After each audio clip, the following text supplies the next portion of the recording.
Hi, I'm Hal Roberts. This is Bridge City News. Here's some of the top stories we've been following. The world reacts in horror as a children's hospital is hit by a Russian strike in Ukraine. Prime Minister Justin Trudeau discusses more help that Canada will be sending Ukraine in its fight against Russian aggression. And a local musical event in Lethbridge is hoping to raise support for humanitarian efforts in Ukraine. Your nation, your province, your southern Alberta. From the heart of Lethbridge, it's Bridge City News with Hal Roberts. Thanks so much for joining us. A number of people were killed and wounded after a Russian strike hit a children's hospital and maternity ward in the city of Mariupol, Ukraine. City officials are describing the damage as colossal, and Ukrainian President Zelensky tweeted that there were a number of children under the wreckage. He's calling the strike an atrocity. Meanwhile, workers from the Ukrainian Red Cross have been visiting people in shelters and distributing aid to people in Mariupol amid a growing humanitarian crisis in the besieged port city. Многие волонтеры, которые когда-то были в Красном Кресте или просто слышали, но не участвовали, сейчас вернулись, пришли, предлагают руки, и мы помогаем, чем можем. Ну, кто-то по знакомству достает где-то топливо, запускаем генераторы, готовим еду. Сейчас организовали даже приготовление на кострах. Ну и, конечно, распространение информации. Это очень важно. Для людей сейчас гораздо важнее даже информация, чем даже поесть иногда. A Samaritan's Purse plane landed safely in Poland with materials that will be used to build an emergency field hospital in Ukraine. The Christian organization will be setting up the facility on the outskirts of Lviv.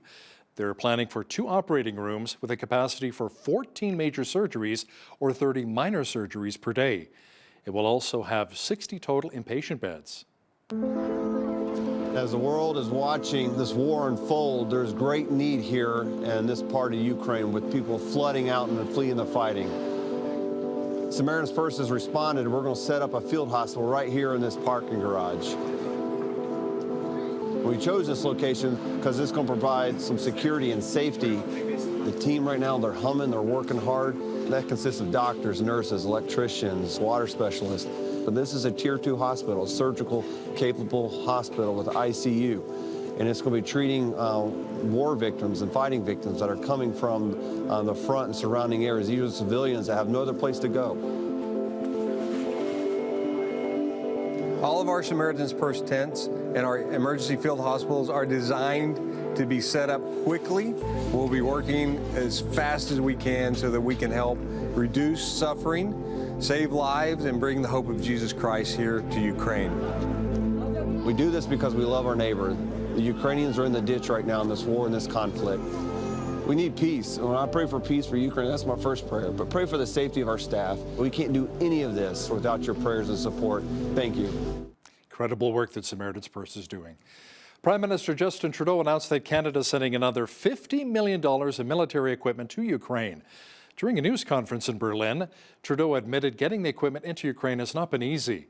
Trudeau and German Chancellor Olaf Scholz discussed the dire need for an immediate ceasefire in Ukraine and energy security in Europe, which is heavily reliant on Russian oil and gas. We have obtained a number of specialized equipment, including cameras used in drones that a Canadian company makes, that we will be able to start sending in the coming days towards Ukraine.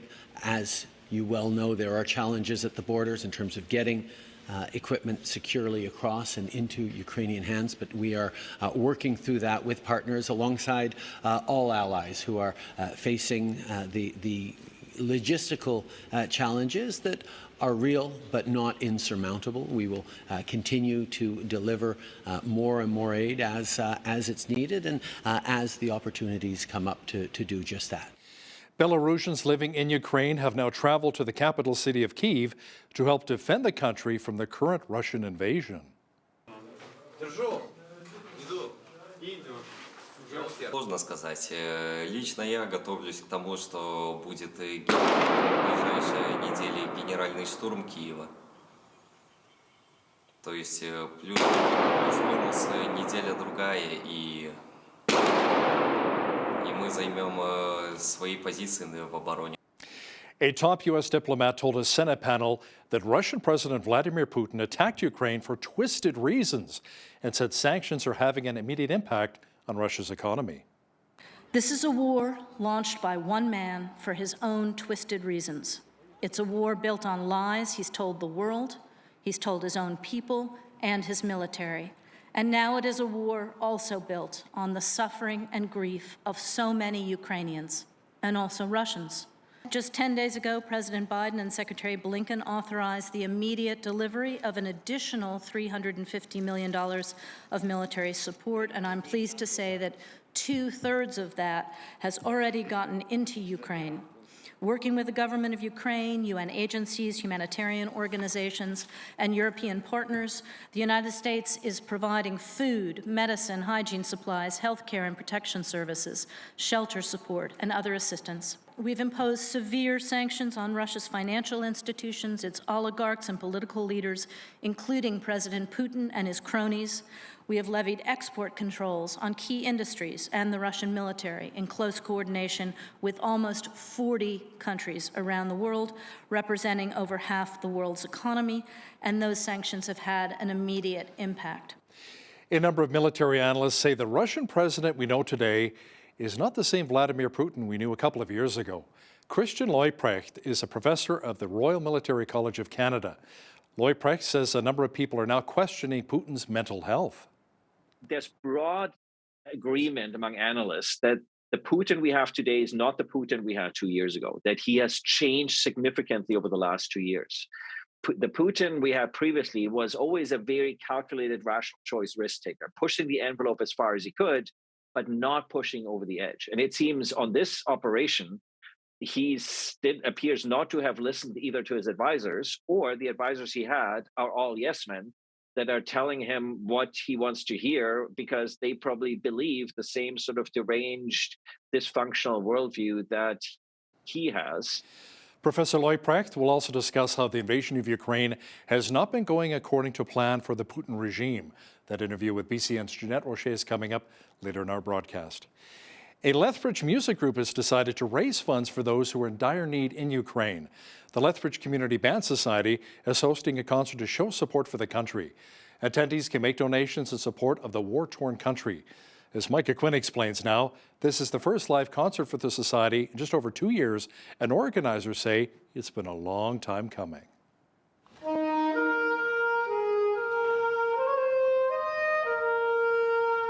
Beautiful music will once again be performed by the Lethbridge Community Band Society. Mark Ward was named the conductor of the Society's Gold Band back in 2017, and prior to that, he was a high school band teacher for 32 years in Lethbridge, Medicine Hat, and British Columbia. Ward says the Society got its start in 1987 and haven't performed in a live capacity since March of 2020. It's been a long haul these 2 years, and I literally get chills up and down my spine thinking about getting back and being able to perform in public. Now the group will be hosting a free concert to show support for Ukraine as the war with Russia rages on. There will be 60 performers playing at the concert on March 12th at 7 p.m. at the College Drive Community Church. Donations will be collected to provide humanitarian assistance in Ukraine, and proceeds will then be transferred to the Red Cross to distribute across the country. Obviously a small way, but hopefully every little bit helps, and we're all praying for a quick resolution to this, horrible situation. As of Wednesday, over $400 has been donated to the fundraiser. If you would like to donate, you can visit the Lethbridge Community Band Society's website at lcbs.ca. For Bridge City News, I'm Micah Quinn. The government of Alberta says children between 12 and 17 can receive a COVID-19 vaccine booster shot next week, as long as it's been 5 months since their second dose. Health officials say appointments can be booked beginning March 14th at AHS clinics and pharmacies. Health Minister Jason Copping also says that AHS staff will no longer require proof of COVID-19 vaccination or regular rapid testing work. As for the masking rules, Municipal Affairs Minister Rick McIver says municipalities will now need provincial approval to pass such rules on private businesses as the province introduced legislation to limit towns and cities to impose COVID-19 mask and vaccine rules. A Calgary woman is speaking out against Ottawa's travel mandates after her father experienced major car troubles while driving across the country to attend his mother's funeral. During her father's 36-hour-long drive to Ontario, Zoe Van Sickle says his vehicle suffered car troubles, forcing him to wait hours for a tow in the freezing cold and ultimately causing him to fork out a lot of money for rental. Van Sickle and her family, who are against the travel mandates, believe the restrictions are doing more harm than good. She says there's no need for them right now, especially since provinces have loosened restrictions. You know, vaccine passports in most provinces are being lifted. You know, individuals such as myself, you know, we're now able to go back to the gym. We can go out to eat. But unfortunately, we live, you know, under leadership right now who refuses to just accredit natural immunity. Provinces lifting restrictions and allowing, you know, unvaccinated individuals to go into, you know, restaurants and gyms and places. Why is the federal government not beginning to lift these mandates? Van Sickle says more people should speak out because the situation becomes a personal matter when families are not allowed to travel freely without showing proof of vaccination and ultimately missing major life events. A Calgary man who spent months being on dialysis and ended up receiving a kidney transplant from someone very special in his life says people need to take ownership of their health. BCN's Angela Stewart has more from the man who says he got a new lease on life. We also need to have people that are directly in charge of their health. It was a time when Sorrel Muse was on his way to building a new business, all while raising his kids. But it was in late 1997 he began to feel like something wasn't right. Tired, started to develop a taste of like a metallic taste in my mouth. Muse says he was prescribed a medication for gout, but it was the medication that ultimately would progress his kidneys to fail. Doctors began blood work, and it was his wife who told him to get a second opinion. That doctor took it upon herself to go down the street to another physician who was a nephrologist, a kidney specialist, and presented my blood work to that physician. Muse was now living his life with kidney problems. I was immediately seen by the nephrology department at the Foothills Hospital in Calgary. By early March of 1998, Muse started his journey on hemodialysis, and after a grueling 8 months, he would receive a special gift from his wife. On October 14th of 1998, I was fortunate enough to receive a living kidney donor from my wife. Looking back at this time in his life, Muse says the big contributing factor that led to his diagnosis was high blood pressure. And according to the Kidney Foundation of Canada, the two most common risk factors that lead to kidney disease are diabetes and high blood pressure. And about 46% of those living with kidney disease are under the age of 65. Muse is now living with type 2 diabetes, and with March being Kidney Month, he says it's more important than ever to stay on top of your health. For Bridge City News, I'm Angela Stewart. There is a movement afoot to kick Jason Kenney out of the Premier's chair as we head up to the UCP Leadership Review in Red Deer on April the 9th. It's called Take Back Alberta, which apparently has around 16,000 members. David Parker used to be on Kenney's campaign team in 2017, is spearheading the group, and he joins me now from Lacombe, Alberta. David, how did this grassroots movement begin? Fundamentally, I think it was very spontaneous in the sense that I think a lot of us really believed that Jason Kenney was the man who was going to bring back the Alberta Advantage. That's kind of what he promised us. And I think when he started to show who he really was, and we realized we can't trust him because he lies to us, I think that lack of trust has really been the foundation of this movement, I would say. Is there any real way to reconcile or mend fences with Jason Kenney and unite the United Conservative members? I think that the United Conservative members are pretty united actually right now against Jason Kenney. So in fact, we can almost be thankful that he is uniting us. You know, some critics say this movement, all it really does is fracture support within the party, creating more division and a weaker party as we head into next year's provincial election. How would you respond to that? Well, next year's election will be determined by whether or not Jason Kenney is the leader of this party. If Jason Kenney is the leader of this party, then Rachel Notley is the next Premier of Alberta. So who would you like to see become the next leader of the UCP? Maybe Brian Jean, perhaps? I mean, his by-election is coming up March 15th in Fort McMurray. No, actually, Take Back Alberta has no preference for who the next leader is. We don't believe that politicians are the answer to our problems. We believe that the people need to make demands. They need to say, these are the things that we want our government to do. And if whoever the leader is, if the leader does not do those things, then we'll do to that next leader what we did to Jason Kenney. Former Conservative leaders Ed Stelmach and Alison Redford both received around 77% approval rating shortly before stepping down. Now, Jason Kenney says 50+1 is good enough for him. Should it be good enough? Absolutely not. It's completely ridiculous for a leader to only have 50% of his own party members that are willing to spend $100 to attend an SGM.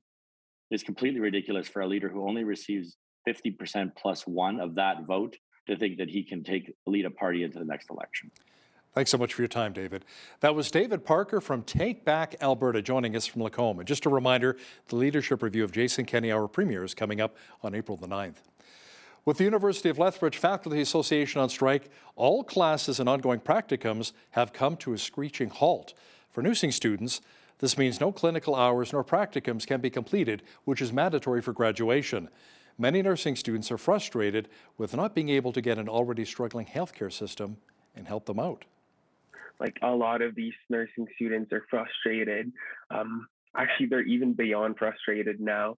Nursing students are an essential part of the healthcare system because they provide assistance to the struggling healthcare system. And most of our students are not even just in Alberta. They're all over Canada. Some of them are in BC. Some of them are in Manitoba. I would like to see us back in clinical placements so that we could actually start providing assistance to the healthcare system. The University and the Faculty Association are scheduled to meet again on March the 14th. Well, it was another action-packed day at the Tim Hortons Briar at the NMAC Centre here in Lethbridge. The event has inspired many people to pick up the brooms and to start curling themselves. As BCN's Nathan Ryder explains, the sport is accessible for all ages. The Tim Hortons Briar has brought the eyes of the curling world to the city of Lethbridge. The event is one of the biggest curling bonspiels in the country and sees elite curlers every year. According to Lethbridge Curling Club General Manager Kirk Mearns, the excitement for the Briar has been in the air for a while. They've been excited about it for at least the last year or so. In the last 6 months, you could just feel the enthusiasm build for it. We're getting calls at the club. People want to come out and learn more about curling. They want to, they want to be part of it. So yeah, it's a big excitement in the community. According to Mearns, the Briar will see an increase of new curlers in the fall as the Briar falls towards the end of the curling season. Curling is a sport that has a wide range of skill and ability. Team Newfoundland and Labrador skip Nathan Young says the teams at the Briar are the best of the best, and newcomers should not feel intimidated. So what you're seeing on TV is a lot of good teams making a lot of shots, and they've been practicing a long time for that. So if you're starting out curling, first of all, enjoy it. It's a really fun sport, and second of all, have a bit of patience. And over time, you'll learn the feel of the ice and throw better. But fun and patience for sure. At the Briar this year, the oldest team in terms of age is Team Nunavut, with the average team member being 50. The youngest team is Team Newfoundland, with the average age of only 19. Mearns says curling is a great game for all ages. We start new curlers as young as 7 or 8, and we will see new curlers come in their 70s for their very first time. And we have the ability to teach anybody how to curl. It's a game for life. Round robin action will continue Thursday, with the playoffs starting on Friday morning with tiebreakers if necessary. For Bridge City News, I'm Nathan Ryder. Animals from around the globe will be making their way to our city this weekend at Exhibition Park grounds. The Lethbridge Wildlife Festival is taking place. Staff from the YYC Nature and Education Center in Calgary will be bringing a wide range of animals to our city. One of the highlights for a lot of people is the wallabies and kangaroos. The opportunity to pet them, see them, they're babies. So, seeing a cute little wallaby face peeking out at you from a pouch is pretty memorable. We do VIP packages where you can have extra time with some of the animals as well. We have Fiona, the American alligator, who's going to be joining us. We have reticulated pythons, which are the largest snake on Earth, the longest snake on Earth. So a lot of people will be excited to kind of see that. They're beautiful, beautiful animals. We have a number of other animals. We have Armando, who's an armadillo. So a 3-banded armadillo is going to be coming as well. We have over 30 animals that are going to be either on display or in the stage shows that we're doing. My dog would love playing with that armadillo. Staff say if you have children who have difficulty with crowds, there's a special time at 9 a.m. on Saturday for a quiet hour to check out some of the critters. Well, it was another cool day in Lethbridge, and there's a chance of more of the white stuff developing. Complete weather details are on deck.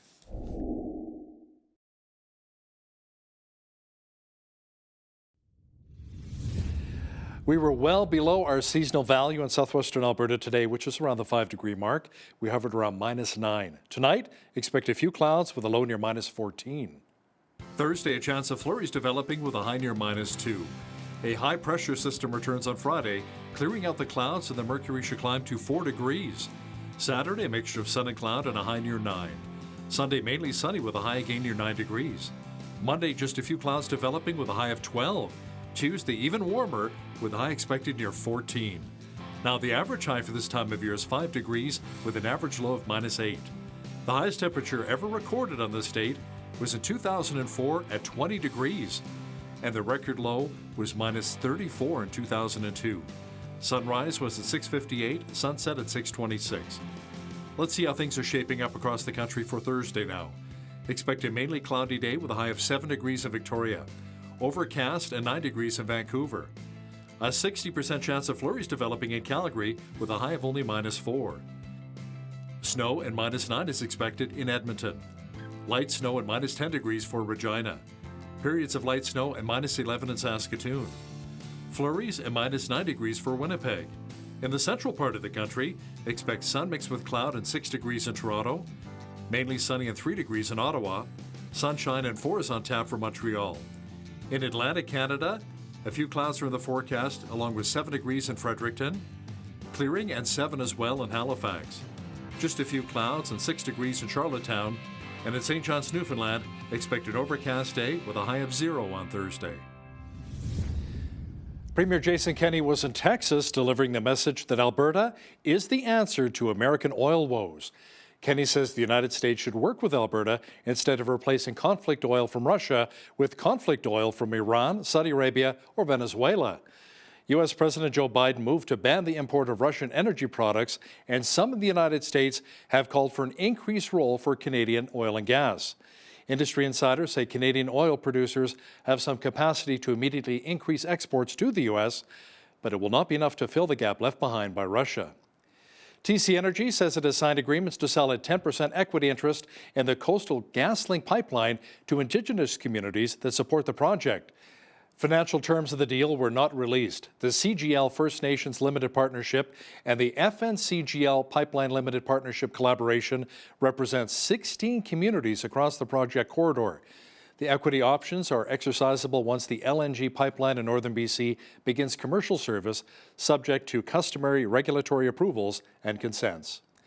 A new survey by Canadian manufacturers and exporters suggests 9 out of 10 companies in the sector are being hurt by supply chain issues. More than half of the companies say disruptions are having a severe impact on operations. 80% say they've been forced to hike prices and delay fulfilling orders.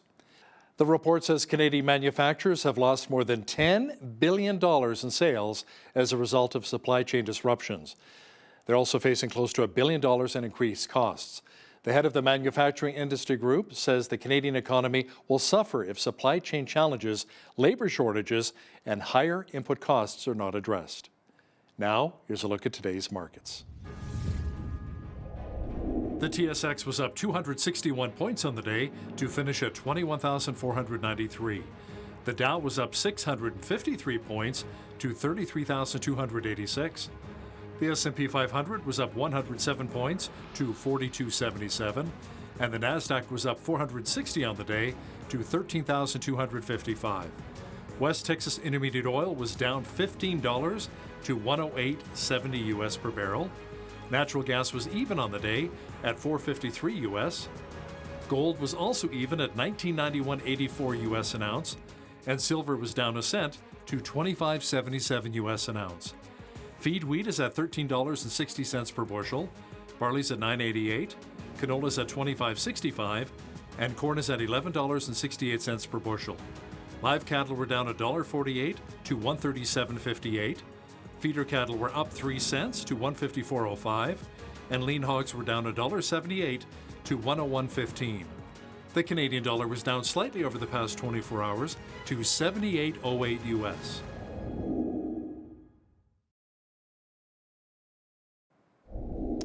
Recapping one of our top stories, a number of people were killed and wounded after a Russian strike hit a children's hospital and maternity ward in the city of Mariupol, Ukraine. City officials are describing the damage as colossal And Ukrainian President Zelensky tweeted that there were a number of children under that wreckage. He's calling the strike an atrocity. There are some political analysts who feel that Russian President Vladimir Putin may not be right in the head. Christian Lloyd Precht, the professor at the Royal Military College in Canada, is one of them. He says Putin we know today is not the same Russian leader we knew a couple of years ago. Lloyd Precht will explain in more details in just a moment.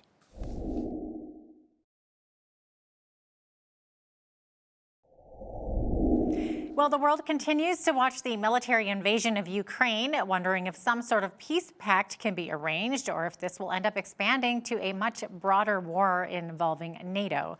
Joining us to discuss this is Dr. Christian Leuprecht. He is a professor at the Royal Military College of Canada and Queen's University in Kingston, Ontario. Welcome to Bridge City News, Professor Leuprecht. It's so great to have you on. It's a pleasure to be back. Thanks for having me. Okay, absolutely. Now, many of us are wondering what is stopping Russia from having more military success? Is Russia holding back on purpose for some strategic reason, or is there really some miscommunication going on, some poor supply lines or that kind of thing? Yeah, there's both of that is the case here. So one is that I think the Russian leadership in particular, but perhaps also the Russian military, just overestimated their capacities. Attackers often do this, and they underestimated both the capacities and the determination of the defenders. Specifically, I mean, we knew that the Russians have command and control issues, morale issues. Much of their military relies on conscript forces. So these are not usually the most motivated forces to fight. It has maintenance issues, modernization issues. And as we see, serious communication issues, both among their forces on the ground as well as between the ground forces and the Air Force. And then they have significant logistics challenges. So being able to feed your troops and keeping your vehicles fueled. And so in light of that, they've resorted to, as we know, unfortunately, shelling, because that's about the only thing that they seem to be able to do under the circumstances. But it also appears that that whole operation was just very poorly planned and even more poorly executed.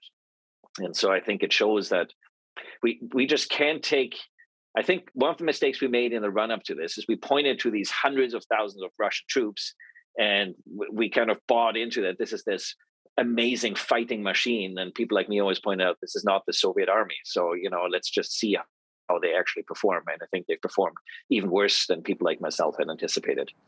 Well, I'm just curious now, with all these challenges that you're mentioning, how far do you think they'll be able to advance? Do you think that they'll actually be able to, maintain what Putin's desire was? Well, so that requires us to actually first determine what was Putin trying to achieve. And I think he had 4 objectives, political objectives. So remember that the military operation is a means to an end. So the first is regime change in Kiev. And clearly the Ukrainians have denied him that. And if they can continue to hold Kiev, I think that will be a significant turning point in the war. But it would also, I think, then pose an existential risk to the continuity of the Putin regime. The second was to reduce Ukraine basically to the status of a demilitarized republic. So of the status that it had under the Soviet Union as one of the 27 republics. He's failed on that as well. He was trying to divide NATO and the European Union. Well, they've come together like no one had anticipated. So he's failed at that. And he was trying to reduce the U.S. influence in Europe and push the Americans out of Europe and undo the post-Cold War security architecture. And he has failed at that utterly and completely as well. So now the question needs to be on the military operation. What are you actually trying to achieve? If you can't actually get any of the political aims that you had, without now calling the Putin regime delegitimizing his own regime by virtue of the underperformance of his military. And so the concern here is that the Russians will double down on significant violence towards civilians in order to achieve their objective, in particular in taking Kiev. And this is part and parcel of Russian military doctrine, gross human rights violations. If you look at Africa, you look at Aleppo, you look at Chechnya. And you had asked earlier about Russian capacities. The one significant capacity outside of tactical or strategic nuclear weapons the Russians have not yet deployed is their strategic bombing force. And that's, I think, what the Ukrainians are concerned about when they ask for a no-fly zone. It's so scary. And, you know, some are speculating, too, that Russia could start to use heavy artillery and just start destroying cities such as they did in Syria. So how likely do you think that this is, and how effective would it be? Well, I think this is what we're seeing. So the Russians in the first 3 or so days of the invasion ran against their own military doctrine and deployed largely light infantry. And that light infantry was completely defeated by the Ukrainians. And so the Russians now literally don't have enough soldiers to take all these cities. So the only option they have is to try to subjugate the cities with artillery and with airstrikes, and by trying to encircle them and besiege them. So the Russians now have a real problem because they don't have the instruments to achieve what they actually wanted to on these cities. And so, as you point out, I think we're going to see even more shelling than we have previously. But when people call for a no-fly zone to kind of to limit the humanitarian catastrophe that we're seeing, they're forgetting that the bulk of the destruction on the ground is being wreaked by artillery and by tank shells, not from the air. Yeah, good point. And of course, Putin has put his nuclear forces on high alert. And as we've seen that he's shelled a nuclear power plant in Ukraine. So is this just intimidation, or is it possible that he would actually use nukes? Well, so the power plant, I think, was sort of an incidental target in the sense that Russian forces, it was sort of on the way of where Russian forces were headed. Plus, it gives them significant control over the power supply of much of the industrial and population heartland of eastern Ukraine. When we talk about the nuclear option, it's not exactly clear what Putin was trying to achieve here, because we haven't actually observed any change in the posture, in nuclear posture by the Russians. It might have simply been to draw a red line and make sure NATO stays out of Ukraine, including no-fly zone. It might have been just a Russian military doctrine. So the US, for instance, put its nuclear forces on a high alert after 9/11, just as a matter of precaution. It might very well be that he intends to use tactical nuclear weapons on the Ukrainian battlefield if he can achieve his objectives by conventional force. Or it might be that we have a lunatic in the Kremlin who's willing to do whatever it takes to achieve his objectives. And if it becomes an existential threat to him, then he'd rather destroy the world and have everybody go down together than him being decapitated by his own people. Yeah, so I was just going to ask you about that since you mentioned lunatic. Of course, everyone's speculating about his mental health, so possibly his physical health, right? So is there any truth to this, that Putin's either mentally ill or terminally ill and therefore wants to make a name for himself before he dies? Kind of like you said, you can kind of go out in a big legacy, I guess. In his mind, it would be a legacy.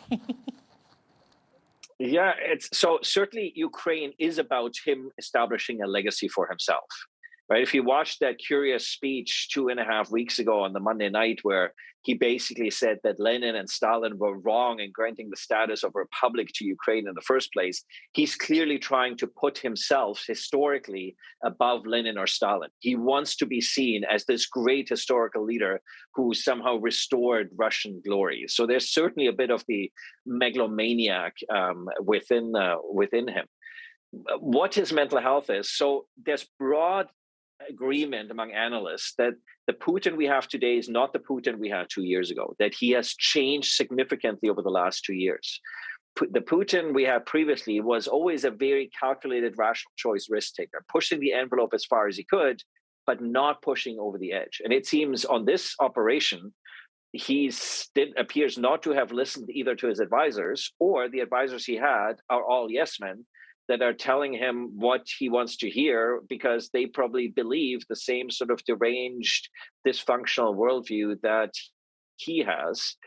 But Marco Rubio, so the senior serving senator on the Senate Select Intelligence Committee, 10 days ago made an interesting remark that he basically said that after having been briefed by the CIA, there's something going on with Putin that we can't tell you. So it appears that there may also be more going on than meets the eye when it comes to Putin's ability to make decisions, let alone make rational or sensible decisions.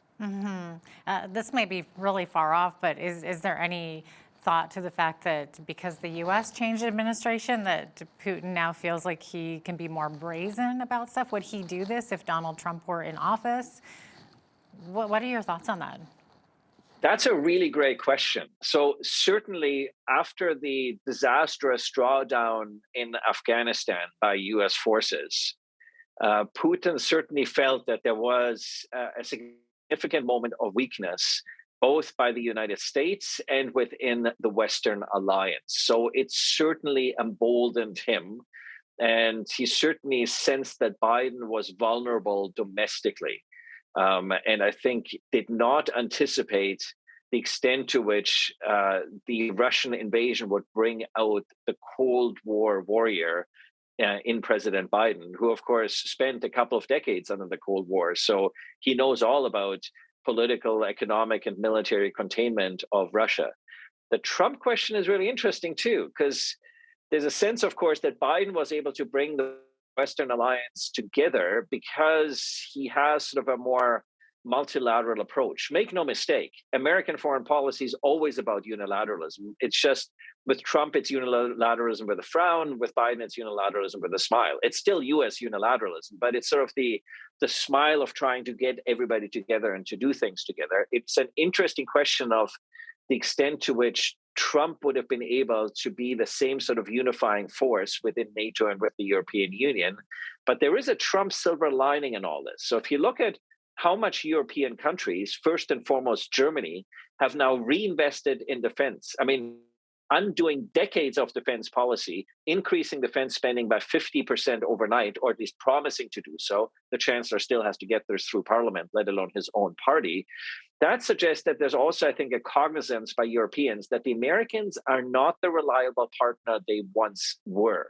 And so that it's increasingly important for Europe to look after its own affairs and its own neighborhood. And clearly, if nothing else, the invasion of Ukraine showed just how over-reliant European allies are on American support when push comes to shove. Wow, interesting. Very much so. Now, with peace talks continuing, some are saying that perhaps a pledge from Ukraine to stay out of NATO and to demilitarize would possibly bring an end to the fighting. What are your thoughts on that? So this goes back to comments made by George Kennan in the 1990s when Bill Clinton started with NATO enlargement. George Kennan, of course, the famous U.S. ambassador that basically called out the Cold War and developed the whole strategy of containment. And he made the comments at the time that NATO enlargement would be a red line for the Russians. And the Russians then felt betrayed by the West in areas such as Kosovo, in Libya. In 2007, you get the turn at the Munich Security Conference by Putin pivoting to this much more aggressive posture towards the US. In 2008, you get George W. Bush then basically offering Ukraine and Georgia membership in NATO, but without laying out a pathway. And I think that's when it sort of became really a red line for the Russians. So you can argue, and people like Michael O'Hanlon, for instance, in his most recent book, have argued that we could have avoided all this if we had just said to the Americans that Ukraine and Georgia are just never going to join NATO, and that'll be the end of that. At the same time, why should the Western democratic world let itself be extorted by a bully?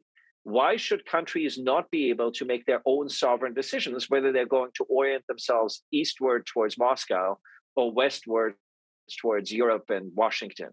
Why should they be constrained in their ability to make those decisions? Is it not part and parcel of the international world order that sovereignty means you make those decisions? And what Putin is showing is that he has complete disregard for country sovereignty, not just Ukraine, but he doesn't even treat European countries as real, genuine partners. He feels that the only people that need to be taken seriously in world affairs are other superpowers, first and foremost among them Russia, so the United States. So which is why Russia and Putin always said, we're going to negotiate the future of Ukraine, the future of Europe.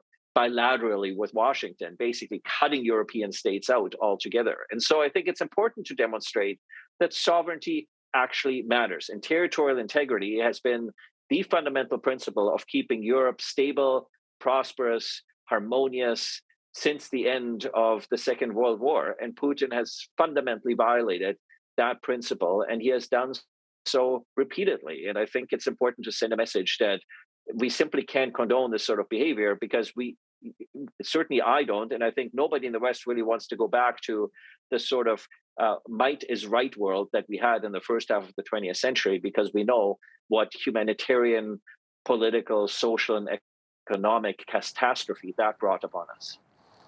Wow, it looks like we are out of time, but thanks so much for your expertise today, Dr. Christian Leuprecht. It's great to have you on. Thanks for joining us. Oh, it was a pleasure. Thanks for having me.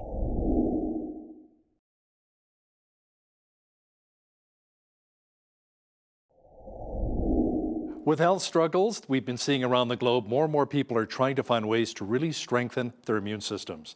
Our guest today is Dr. Clayton Cogano, who has some ideas about that. He's a naturopathic doctor in Lethbridge with Well Vitality Health Clinic. He's also done some training in conventional medicine with a Bachelor of Science in Exercise Science, Kinesiology, and doing 3 years of research on radiation with cancer at the University of Lethbridge. Dr. Cogano, welcome back to BCN. Thanks for having me. Now, with all the health challenges we're seeing these days, it seems there's a big spike in people who want to really build up their immune system in order to stay healthy. I'm guessing that our diet maybe plays a bit of a role in that. Are there certain foods maybe we should avoid or limit? Yeah, there's certain foods that just everyone should be limiting, not necessarily fully avoiding, but limiting. Those foods are like things like refined carbohydrates, processed meats. Meats typically are higher in inflammatory foods like omega-6s, cured meats, same thing, fast foods. And then there's also other things that lower the immune system with our food, where it's actually activating our immune system, like food sensitivities, and even certain diseases that can be undetected sometimes for years. And the general premise is you want to lower those inflammatory foods, because they can lead to a whole wide variety of issues internally in your body, such as increased intestinal permeability or leaky gut. And that basically activates your immune system in a bad way. It's taking away from what your immune system could be fighting, because it's fighting a lot of the food that you're eating. So what kinds of foods will actually build up our immune system? I'm a big supporter of a lot of berries. I like the blueberries, strawberries, raspberries. What are your thoughts on those? The berries. That's right. Like those are fantastic. I mean, those are pretty much a gimme. They're high in things called bioflavonoids. They're high in antioxidants, and those are the exact opposite of what those other pro-inflammatory foods I just listed do. Turmeric is another really good one. Garlic is another really good one. Just very high in antioxidants. They lower inflammation in your body, as opposed to omega-6, which would be high in more red meats and meats in general. A lot of the vegetables and fruits, berries, they're high more so in these bioflavonoids. Fish are high in omega-3, which is a anti-inflammatory molecule in our body. So they reduce stress on our body. And, when we're talking immune system, we have to talk what's going to lower stress on your body in multiple ways. And so those foods will really more so help you with that. So when it comes to vegetables, Dr. Cogano, is it best to maybe eat them raw to get all the nutrient value, or is it sometimes even better to cook them to release more of the nutrients? Well, I mean, clinically, what I see is some patients, like when you cook, you do decrease some vitamins and minerals potentially, especially at high heats. But I think it doesn't really necessarily matter. As long as you're eating, I think the biggest thing is that most people aren't eating vegetables or fruits as high in quantity as they should be. So I try not to create restrictions based on that. Even if you do get slightly decreased vitamin or mineral consumption with cooked, some people need cooked just due to digestive health issues. It's easier to digest those things, even if raw typically does yield slightly higher vitamin or minerals. Now, I understand that even good food won't help as much as it should if we're really having trouble absorbing it properly. Dr. Colgano, how can we really tell if the food is being absorbed properly in our bodies? Well, I typically like testing in my clinic for different things, but there's different tests. So we can do food sensitivity testing, we can do celiac testing, we can do a lot of different tests to look at how is your gut health? Because that is really, it's the number one thing that's going to prevent absorption or lead to malabsorption of nutrients. There are certain tests that we can actually look into mineral consumption, like how are you deficient in certain minerals? Are you deficient in certain vitamins? And so I think that, usually when you have symptoms. Are you tired? Do you have gut pains? Do you have irritable bowel syndrome? But sometimes it's just simple, like sometimes it's just bloating. And it's nothing even major. Sometimes it's a little afternoon fatigue in someone, and they don't understand that it's actually being linked to malabsorption of nutrients through problems with their digestive tract. So it's really important to look into it for people to figure it out.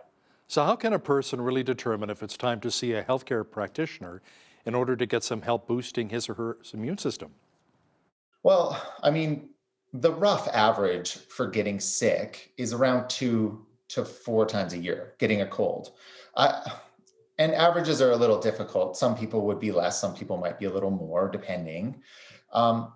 If you're getting ill more than you think, then it would be time to go in and get it checked out. But also, if you're feeling extra tired or fatigued, or you're feeling like you have digestive issues where you never had them before, then it's time to start thinking about looking into getting some testing done and figuring it out, because all of those things, even stress, will drag your immune system down and you'll get sick more frequently.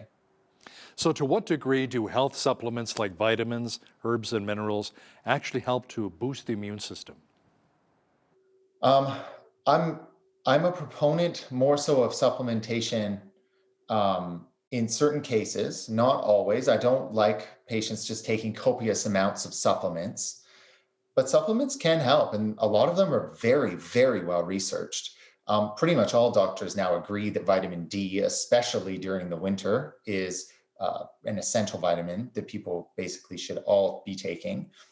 Most doctors don't even test it anymore because we pretty well assume everyone's deficient. However, with it becoming more popular, what I'm finding is some people are actually taking too much of it, and you don't want that either. So I do find testing it occasionally is a good idea, and also not taking over the recommended, daily intake of it unless advised.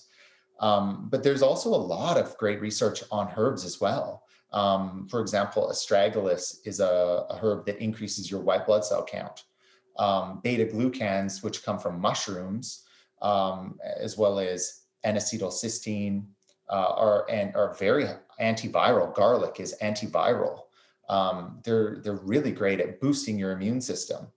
Certain vitamins that we would think would prevent, like vitamin C, don't actually prevent you from getting sick. They've been shown not to prevent, but they will lower the amount of time. They've been shown they lower the amount of time you will be sick if you get sick. So a lot of times when people are sick, I'll give a complex that has vitamin A, C, E, selenium, and zinc in it, antioxidants, things that help out your body fight things and lower the stress on your immune system while your body's fighting something. Now, Dr. Colgano, it seems like the older we get, it seems the more likely we are to have a weaker immune system. Do you have any special advice for seniors as to how help build their immunity? Yeah, so as we age, we lower the number of specific type of white blood cell called a neutrophil, and other ones called T cells. These are part of our immune system that fight against viruses, bacteria, etc. And they do lower as we age. There was one study done, and what it showed was exercise is actually very beneficial as you age. 10,000 steps a day, if you can get that in. But I think also even if the study design was showing 10,000 steps, it's more the general premise. Exercise is going to boost up those cells to an equivalent range of a young, healthy adult. So even something so simple as doing just even some extra exercise, it will be beneficial to building up your immune system. I have to tell you, since we got a dog, I'm taking the dog out for walks, or maybe he's taking me out for walks, and I've noticed a difference as well. That 2K walk every night after dinner, it makes a huge difference for him and for myself. It's been amazing. Now, what about kids?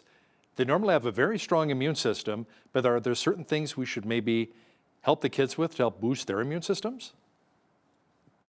I'm not a huge proponent of giving children lots of supplements. I think that vitamin D would be good, perhaps a probiotic in general, but not always.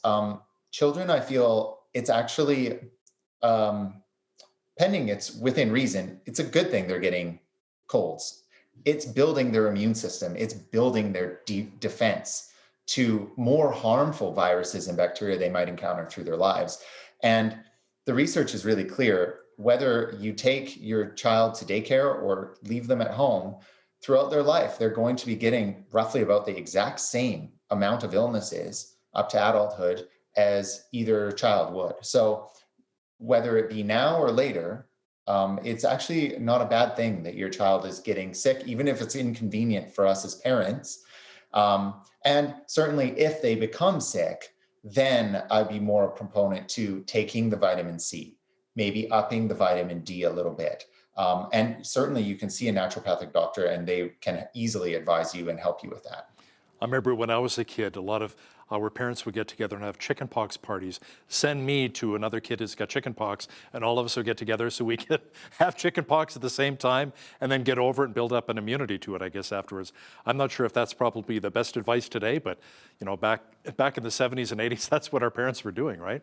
Now, how much of a role does lack of sleep, stress, and anxiety play when it comes to immunity? Well, lack of sleep is a huge stressor on the body. And it's a very common cause of a low immune system because it's when we sleep that our body's cells and cellular mechanisms called cytokines are released. That's when we're actually fighting infection, mostly, is when we sleep. And it's a huge stressor on our bodies for multiple reasons. It lowers different hormones in our bodies that help to fight and keep our immune system up, like cortisol, which also in turn can affect other issues going on in our body. But stress is probably one of the most common causes of digestive issues as well in our body, and increased intestinal permeability, which also adds to more stress on the body and a low immune system.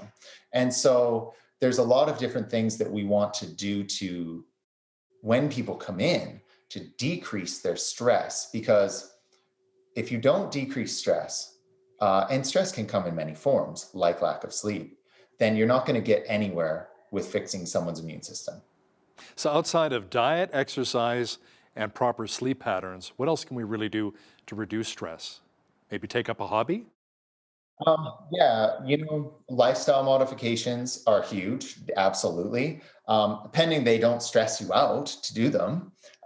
Yoga, meditation, even just going for a walk. It's all extremely important, Supplementation wise, there's other things more natural that you can do to lower stress as well, like 5-HTP, B6, glycine, St. John's wort. Valerian is very mood stabilizing. So there's a lot of options, both lifestyle as well as supplementation, to help to lower stress. What helps me as well is a relationship with God and lots of prayer, meditating on His Word, and just spending time with God. That gives me a lot of peace and takes away a lot of my stress as well for my family. Now, what about those who suffer from insomnia? My son is one of them. Is there any help for people suffering from insomnia? Yeah, so clinically, I love to test things. And unfortunately, insomnia is one of those things where it is very difficult to test brain chemicals and to try and figure out what brain chemical is creating that insomnia. Sometimes it's lifestyle, sometimes it's dietary related, sometimes it's stress, in someone's life that's creating it, which typically is easier to assess and treat. But if it's something more unknown, it's a little trickier. You have to sort of try things. Sometimes we try things like passion flower root, which is very calming and sedating. Chamomile tea is also calming and sedating. But there's a bunch of other vitamins and herbs as well that we can try to help. And really, sometimes we have to use combinations of these things. Melatonin, GABA sometimes can help. And it's definitely worth trying, trying those supplements. Sometimes they work right away. Other times you have to try them for a bit and try different combinations. But it's worth trying because sleep is so important for everything, including mental health. Would you still advise people getting 7 to 8 hours of sleep every night? If possible, absolutely. Yeah, sometimes that is a challenge, absolutely. It can be. We have busy, stressful lives. Dr. Clayton Coggino is a naturopathic doctor in Lethbridge with Well Vitality Health Clinic. Dr. Coggino, thanks so much for your time. Thanks very much for having me. On behalf of all of us here at Bridge City News, I'm Hal Roberts. God bless and thanks for watching.